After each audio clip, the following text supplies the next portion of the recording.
அப்படி அவன் என்ன கேட்டான், உனக்கு வயசு என்னன்னா? 50 ஆச்சுனே. 50 வயசுல இழந்துட்டியா அப்படின்னா. அவன் சொல்றத பார்த்தா எனக்கு ஆடாடா அந்த ரசத்துல சக்கரை பொங்கலை போட்டு அந்த சக்கரை பொங்கல் முழுக ரசத்தை ஊத்தி என்னமோ கடல்ல கப்பல் போற மாதிரி அது முழுக அது அப்படியே நெய்ப்பதமா கரைச்சு அது உள்ள இறங்குறப்ப ஆடாடா சக்கரை பொங்கலோட இனிப்பு ரசத்துல இறங்கி ரசத்தோட காரம் சக்கரை பொங்கல்ல இறங்கி ஆடாடாடாடாடா. இப்படி சொல்லும் போதே எனக்கு வாயில எச்சி ஊறிடுச்சு. உடனே வீட்டுல போய் ராத்திரி நிகழ்ச்சி முடிச்சுட்டு வீட்டுக்கு போறேன். என் மனைவி தூங்குனாங்க. எழுப்பி ஒரு அடுப்புல சக்கரை பொங்கலை வையி, ஒரு அடுப்புல ரசத்தை வையின்ட்டேன்.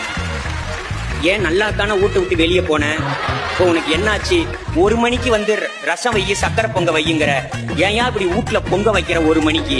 அப்ப நான் இல்ல வையின்னேன். நான் வெங்காயம் அரிஞ்சு கொடுக்குறேன், பூண்டு அரிஞ்சு கொடுக்குறேன். அதை வச்சுட்டு கரைச்சி சார் வாய்க்கு கொண்டு போகல சார், மூக்குக்கு கூட கொண்டு போக முடியல சார். அதை அப்படியே வச்சுட்டு அவங்கிட்ட போய் நீ ஏன் அப்படி சொன்னேன்னு கூட நான் கேட்கல, அது ஏன்டா என்ன பார்த்து சொன்னான்னு. அவன் சொன்னான், நீ சாப்பிடுற அழக பார்த்தேன், நீ எதை வேணுமானாலும் சாப்பிடுவேன்னு எனக்கு தோணுச்சுன்னா.